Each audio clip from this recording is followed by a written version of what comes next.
오늘도 12장의 내용으로 좀 길게 읽었는데 여러분 좀 이렇게 성경이 어렵게 쓰여져서 우리 어른들은 집중해서 보면은 이게 무슨 내용인지 좀 알 수 있을 텐데 특히 이제 우리 주원이 주하는 말이 너무 좀 어렵게 쓰여 있기 때문에 집중해서 봐도 무슨 내용인지 잘 모르겠죠, 그죠?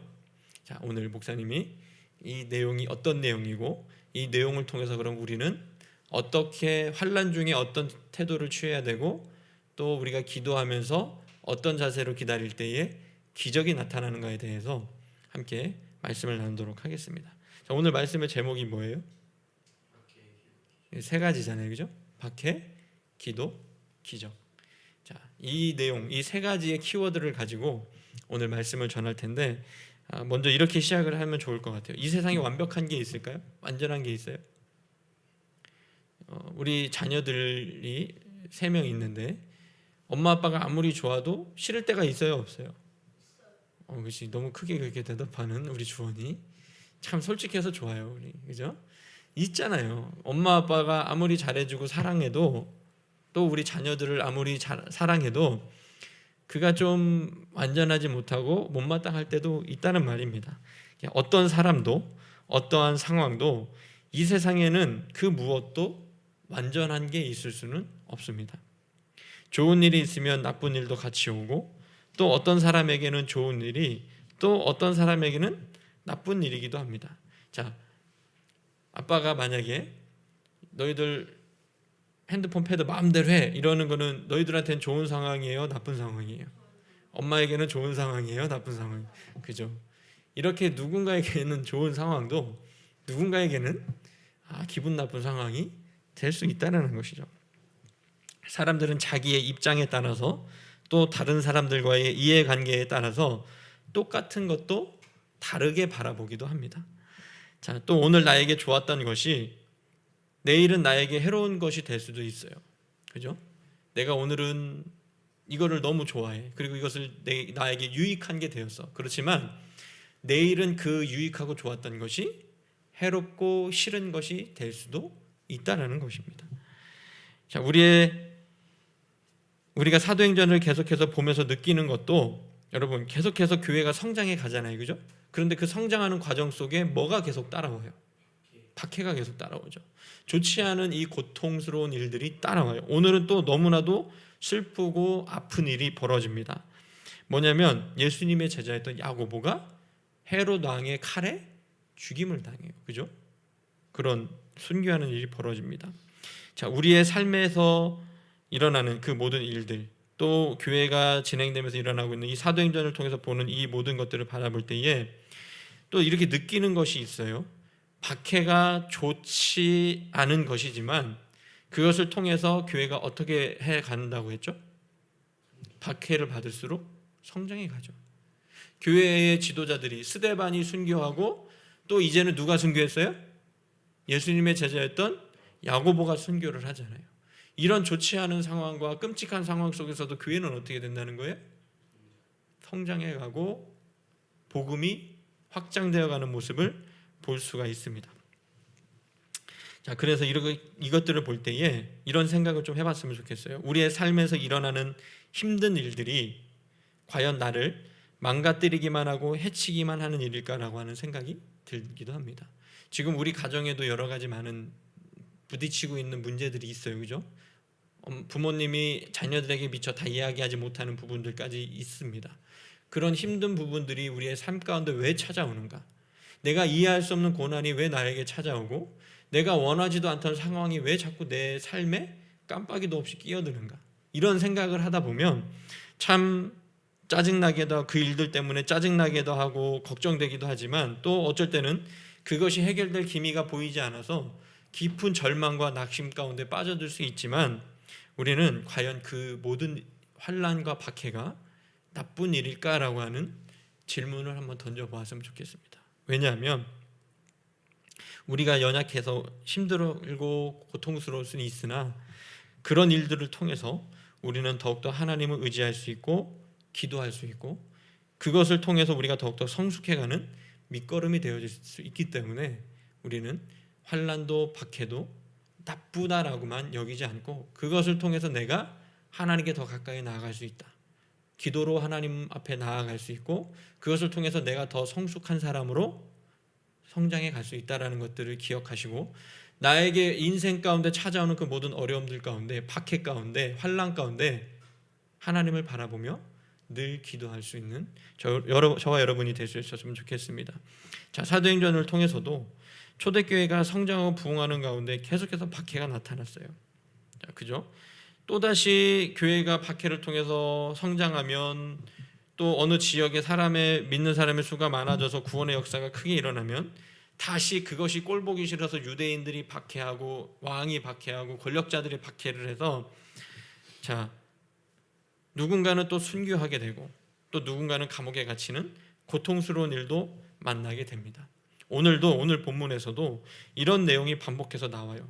자, 초대교회가 성장해가는 과정 속에서 헤롯 왕이 교회의 몇 사람을 해치려고 없애버려야겠다. 쟤네들이 너무 신흥 종교가 크게 일어나니까 자기의 권력에도 도전을 받는다고 생각하고 아니면 대다수의 유대인들이 저 기독교인들을 싫어하니까 그리스도인들을 싫어하니까 내가 왕으로서 인기를 더 끌고 누리려면 어떻게 하는 게 가장 좋아요?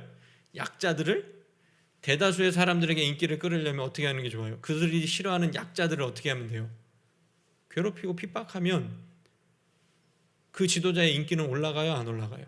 올라가죠. 왜? 대다수의 유대인들이 유대교를 믿고 있는 메시아를 아직 예수님을 구주로 영접하지 않고 메시아를 여전히 기다리고 있는 이 유대인들에게 유대인들이 원하는 바 기독교인들, 그리스도인들을 핍박하면 자기의 인기가 올라가잖아요. 그러니까 한번 시험 삼아 예수님의 제자였던 야고보를 죽여봤어요. 이 사람을 죽였을 때 내가 유익이 있을지 없을지를 한번 간을 본 거죠. 그랬더니 한번 죽여봤더니 유대인들이 어떻게 했어요? 정말 좋아했어요. 헤롯 왕 최고라고. 저 이단의 괴수 같은 그 예수의 제자 중에 한 사람을 죽였으니 당신 최고라고. 그러니까 헤롯 왕이 여기에 고무가 돼서 여기에 이제 삐를 받아가지고 또 어떻게 누구도 잡아들였어요? 베드로도 잡아들였어요. 그런데 이 베드로를 잡아들인 기간이 어느 기간이에요? 무교절. 유대인들의 유월절 전에 무교절이라고 해요. 일주일간. 그 기간에는 이제 어떤 일들을 이렇게 사람을 죽이거나 하지 않고 그런 풍습이 전통이 있었기 때문에 베드로를 어떻게 했어요? 감옥에 가둬놓았죠. 그리고서 이제 이 무교절이 끝나고 유교절이 끝난 다음에 베드로를 유대인들 앞에 끌어내서 베드로도 어떻게 하려고 했던 거예요? 그렇죠. 주를 죽이든지 아니면은 아마 죽이려고 했을 겁니다.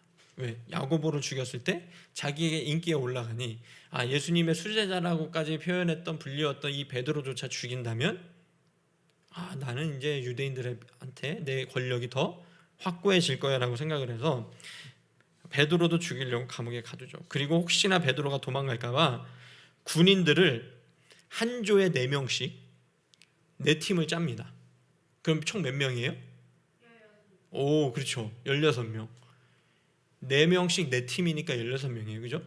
베드로 한 사람 지키겠다고 감옥에 베드로의 발에 자물쇠를 채우고 베드로가 잘 때도 군인 2이 옆에서 같이 잤어요. 그렇게 삼엄하게 베드로를 지키게 합니다. 자, 그렇기 때문에 베드로는 누가 베드로를 구하러 올 수도 없고 베드로는 이제 어떻게 하는 거예요? 죽음을 기다리면서 감옥에 갇혀 있게 된 겁니다. 그럴 때 초대교회는 뭐를 했을까요? 자, 특공대를 편성해서 우리 베드로를 구출해 냅시다 하고 군인들 감옥을 습격하려고 준비를 했을까요? 그럼 뭐 했어요? 기도했죠. 자, 그 베드로가 죽음을 기다리고 있는 그 순간에 교회는 성도들은 그리스도인들은 그를 위해서 하나님께 기도하기 시작합니다. 자, 우리는 삶이 편안하고 모든 일이 잘 풀릴 때 기도를 할까요? 아니면 어려운 일을 만나고 내가 간절히 원하는 게 있을 때 기도를 할까요? 그렇죠. 기도는 매일 해야 되고 하나님과 관계 속에 내 시간의 일부를 떼서 구별해서 하나님께 내 시간을 드리면서 함께 교제하면서 기도해야 되지만 우리는 우리의 삶이 편안해지면 하나님 없이도 살 수 있을 것 같은 착각 속에 기도에 소홀해지는 것이 우리 인간적인 본성입니다. 평안할 때도 정확하게 하나님께 드리는 그 시간을 지키면서 기도하는 사람들이야말로 정말 내공도 깊고 참된 그리스도인이라고 볼 수가 있죠. 근데 대부분의 사람들은 어떻게 해요? 그럴 때는 기도해요? 그냥 내가 잘나서 그런 줄 알고 잘 먹고 잘 사는 줄 알고 하나님 없는 것처럼 행동하고 살다가 갑자기 나에게 또 어떤 그런 어려운 일들이 닥치면 이제는 갑자기 태세 전환을 하죠. 그죠? 내가 부족하구나. 내가 기도해야 되는구나. 이거를 알고, 저는 이거를 나쁘다라고 얘기하는 게 아니에요. 사람은 그런 습성이 누구에게나 다 있다는 것이죠. 자, 우리가 그래서 초대교회 성도들도 베드로가 죽음을 앞두고 감옥에 갇힌 것을 이제는 알게 되자 합심해서 간절히 기도했어요. 왜? 큰 지도자가 한 명, 예수님의 제자가 한 명 얼마 전에 죽었는데 베드로조차 죽임을 당하면 초대교회는 어떻게 될 것 같아요? 큰 고통과 환난 가운데 빠지겠죠. 위기 가운데 빠질 거란 말이에요. 그죠?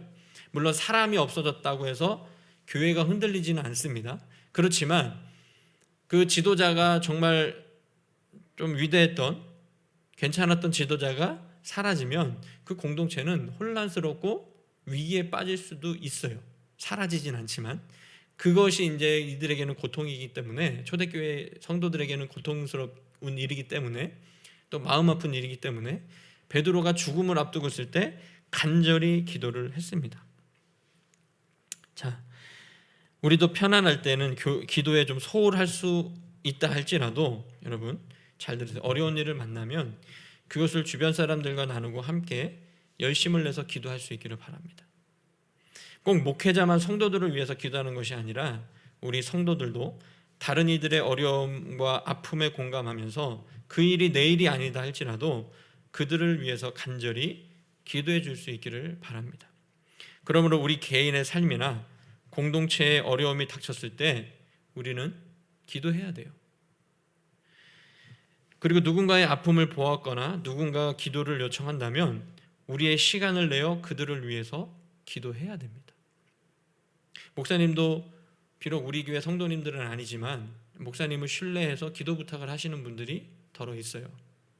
근데 그분들이 기도 부탁을 할 때 목사님도 나태해지고 기도를 시간도 짧아지고 기도하지 못하고 있을 때 그분들이 본인들의 아픔을 가지고 힘듦을 가지고 상담하면서 목사님 기도해 주세요 그러면 정신이 번쩍 나요. 내가 이렇게 나태하게 기도를 할 때가 아니구나. 그들을 위해서 기도할 생각이 마음이 들고 이 성전에 앉아서 목사님을 위해서 기도하는 게 아니에요. 오로지 그분들이 요청했던 그 기도 제목과 그 아픔을 같이 기도하는 겁니다. 나하고 상관없는 일들이잖아요. 어떻게 보면 그의 아픔이고 그의 고통인데 그 고통을 나의 아픔과 나의 고통으로 받아들여 하나님 앞에 간절히 기도하는 거예요. 그게 바로 신앙 공동체에 같이 몸담고 신앙생활하는 같은 그리스도인으로서 같은 한 아버지인 하나님과 예수 그리스도를 구주로 영접해서 믿는 한 형제여 자매들인 우리가 해야 될 일들이라는 겁니다. 그러니까 내가 고통스럽고 어려움 당할 때도 기도해야 되지만 주변에 누군가가 어려움을 당하고 고통을 당하고 있을 때 뭐 해야 된다는 거예요? 기도해야 된다는 거죠. 그들을 조롱하고 그들을 놀리고 핍박할 너가 그러니까. 근데 우리는 말 조심해야 돼요. 누군가가 어려운 일을 당할 때 자꾸 뭔가를 뒤져요. 네가 그렇게 예전엔 잘못했고 나한테 상처를 줬으니까 네가 그 벌 받는 거야. 이런 말도, 이 사람 죽이는 말도 아무렇지 않게 하는 사람들이 교회 안에 있어요. 이런 사람들 조심하세요. 이런 사람들하고 가까이 상종을 하지 마세요. 그 사람은 그 입 때문에 망할 거예요. 고통스럽고 힘든 일을 당하는 사람이 있으면 그를 위로해주고, 위로는 못 주면 그를 위해서 기도해주면 됩니다. 하지만 그 고통 중에 있는 사람에게 더 큰 고통을 얹어주기 위해서 네가 기도를 안 하기 때문에 그래, 네가 목사님에게 뭘 잘못했기 때문에 그래, 네가 나한테 상처를 줘서 지금 네가 이 고통을 당하는 거야, 이렇게 말하는 사람들이 사모님 본 적 있어요? 없어요? 자기가 한테 상처 준 사람이 뭔가 조금 안 좋은 일이 벌어지면 거봐 하나님이 벌 준 거야, 저거 벌 준 거야. 그렇게 유치하게 1차원적으로 신앙생활하지 마십시오. 자, 우리가 어떻게 해야 된다고요? 내가 힘들고 고통스러울 때, 다른 이들이 고통스러울 때 그들을 조롱할 것이 아니라 내 신세 한탄을 할 것이 아니라 하나님께 무릎 꿇고 기도할 수 있기를 바랍니다. 내가 어려운 일을 만나도 기도하지 않거나 누군가의 고통을 보고도 기도하지 않는다면 그것은 큰 문제이고 엄청난 비극입니다. 우리가 기도하지 않는 이유가 있어요. 그죠? 그러면 기도하지 않는 이유가 뭐라고 생각하세요? 귀찮아서. 하나님 앞에 내 시간을 드리는 게 귀찮아서. 그죠? 그리고 내가 기도할 이유를 알지 못해서. 자, 기도하지 않는 이유는 여러 가지가 있을 수 있습니다. 그러나 대부분이 어떤 경우냐면 내 마음이 강팍하여져서 무뎌져 있는 거예요. 고통스러워도 기도할 줄 모르는 거예요. 짜증만 나. 하나님을 찾지 않아요. 이게 바로 내 마음이 완악하고 강팍해져서 그렇습니다. 그리고 두 번째, 에이 설마 기도한다고 이 큰 문제가 해결되겠어? 하나님 보이지도 않는데 저 나를 힘들게 하는 사람과 환경은 지금 내 옆에서 나를 괴롭히고 있는데 하나님 저 멀리 계셔가지고 내 고통에 뭐 눈 하나 깜짝이나 하겠어? 이렇게 생각하는 믿지 않는, 하나님을 믿지 않는 불신앙이 그에게 있기 때문에 그럴 가능성이 매우 큽니다. 기도하지 않는 이유 중에. 그러기에 나의 삶에 어려움을 당해도 기도하지 않는다면 정말 내 신앙을 점검해 볼 적신호가 켜졌다는 것을 아시고 스스로 기도하려고 노력해보고 그게 스스로의 힘으로 되지, 혼자 힘으로 되지 않는다면 목회자에게 도움을 요청할 수 있기를 바랍니다. 그래서 기도의 자리로 나아가서 하나님의 뜻을 분별하고 구할 수 있기를 바랍니다. 성도들의 간절한 기도와 하나님의 뜻이 만날 때 기적이 나타납니다. 뭐가 만날 때 기적이 나타난다고요? 성도의 기도와 하나님의 뜻이 만날 때 기적이 나타나요. 바꿔서 얘기하면 먼저 하나님의 뜻이 있고 하나님의 구원과 계획이 있고 그 하나님의 뜻 가운데 우리의 기도가 합해서 만난다면 그때 뭐가 일어나는 거예요?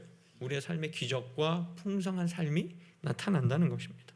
하나님은 전능하시기 때문에 우리가 기도하지 않아도 모든 것을 다 하실 수 있으세요.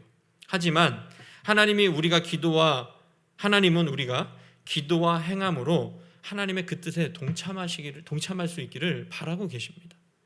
하나님은 우리가 뭘 하지 않아도 그분은 전능하시기 때문에 다 할 수 있어요. 그렇지만 왜 우리에게 기도하라고 하세요? 내가 이 큰 능력과 기적을 행할 것인데 너희들도 기도함으로 그 큰 기쁨에 기적에 동참하라는 것이죠. 하나님이 이렇게 우리를 축복된 길로 초청을 하세요. 뭘로 초청하시는 거예요? 기도의 자리로 초청하고 계시는데 우리는 귀찮다고 또 믿지 못해서 또 내 마음이 완악해지고 강팍해져서 기도의 자리로 나아가지 못하고 있다면 우리는 하나님의 그 큰 구원의 축복의 초대권을 스스로가 찢어버리는 것과 마찬가지입니다. 우리가 뭐 어디 복권에만 당첨돼도 그 복권 찢어버려요? 애지중지하고 있다가 돈으로 바꿔오잖아요. 그죠? 그런데 하나님께서 주시는 그 기도의 자리로의 초청장은 그거하고 비교할 수 없이 귀한 것인데 우리는 날마다 그 초청장을 찢어버리고 있지는 않은지, 기도를 외면하고 있고 하나님을 외면하고 있지는 않은지 한번 돌아볼 수 있기를 바랍니다.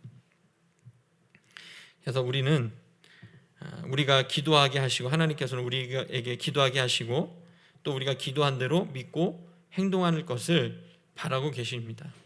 그리고 하나님은 아직 베드로가 순교할 때가 되지 않았기 때문에 물론 베드로는 나중에는 순교를 해요.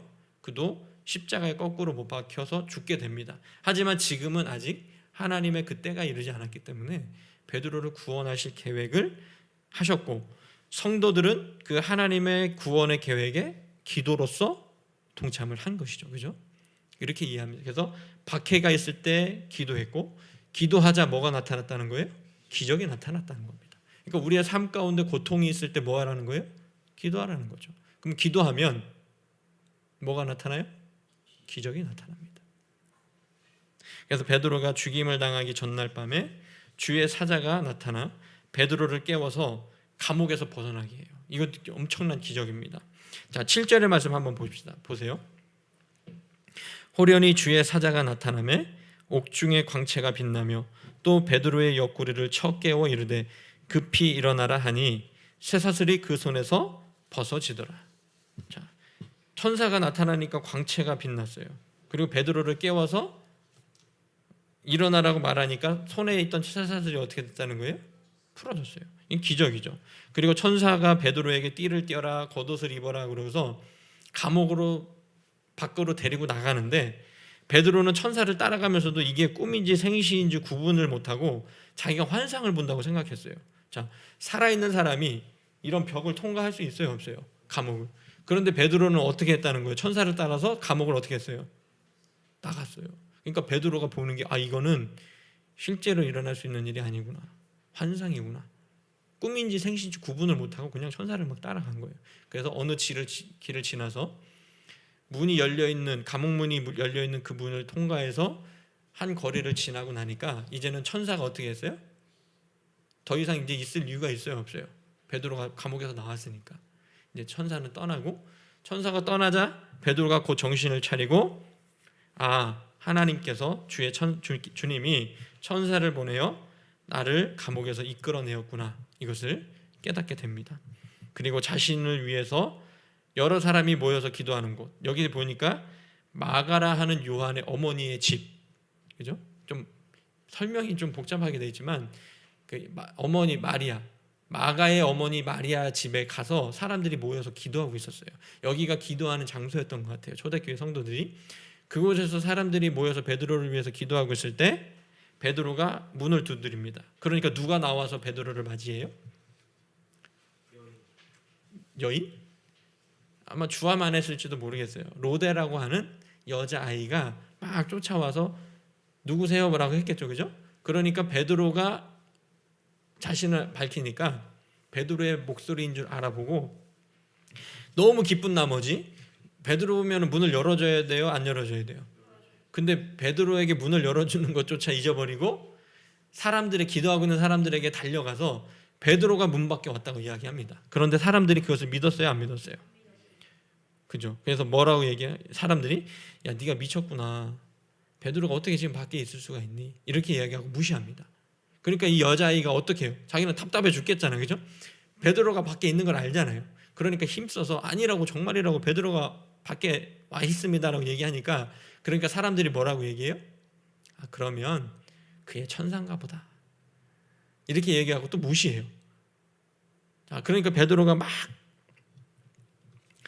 바깥에서 두드리잖아요, 그죠? 그냥 여기서 우리가 한 가지 아쉬운 걸 볼 수 있어요. 초대교회도 우리가 본받아야 될 교회의 모형이라고는 하지만 초대교회도 완전했어요? 이 땅에는 완전한 게 없어요. 교회도 완전하지 않습니다. 초대교회가 아무리 성령이 충만했어도 초대교회에서도 분쟁이 있었고 문제가 있었고 여러 이단들의 도전과 안에 같은 믿는 성도들 간의 다툼과 이런 아픔들이 있었어요, 그죠? 이때에 이 사람들이 그렇게 신앙이 좋고 기도를 했지만 베드로가 풀려날 것을 간절히 기도했음에도 불구하고 정작 베드로가 자신들을 찾아왔을 때는 어떻게 했다는 거예요? 믿지를 못했죠. 외면했다는 겁니다. 자, 이거 이렇게 생각하면 좋을 것 같아요. 우리 이 시대에 우리가 적용할 때는, 자, 여러분, 기껏 기도해 놓고 그것이 이루어질 때 우리가 영적으로 깨어있지 못하다면 하나님의 응답을 알아채지 못할 수도 있다는 것입니다. 자, 기도해 놓고 뭐 하면요?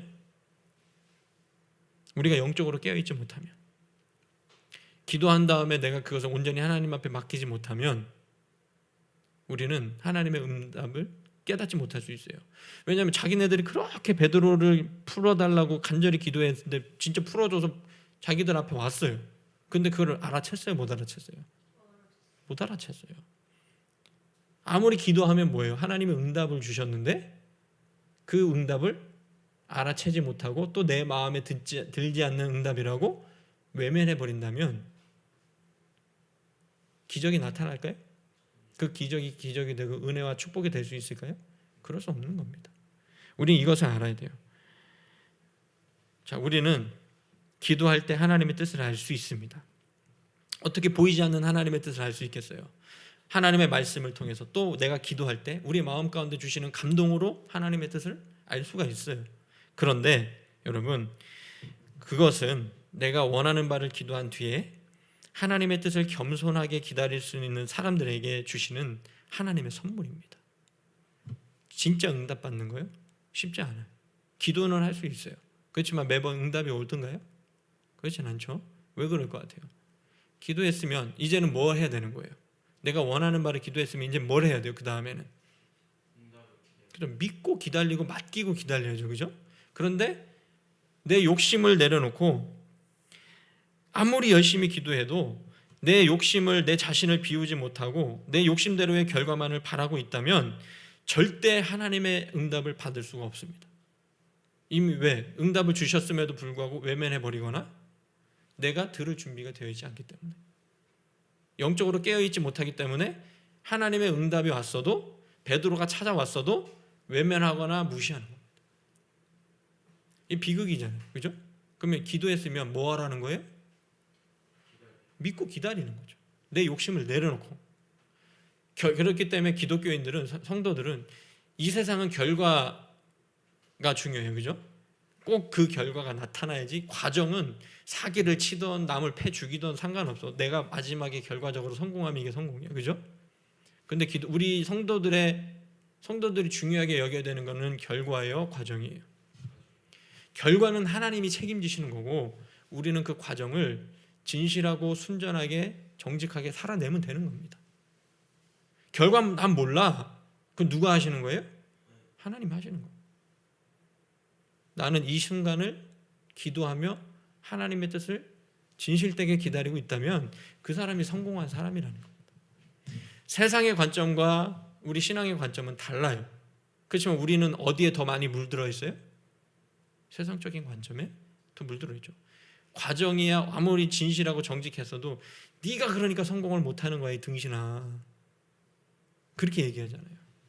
좀 사기도 치고 남 등도 쳐먹고 다른 사람들이 나쁜 짓이라고 하는 짓도 좀 하고 그래야 성공하고 좀 뭔가 이 세상에서 좀 잘 나가지. 그러면서 결과만 놓고 그 사람의 성공과 실패를 판단하죠.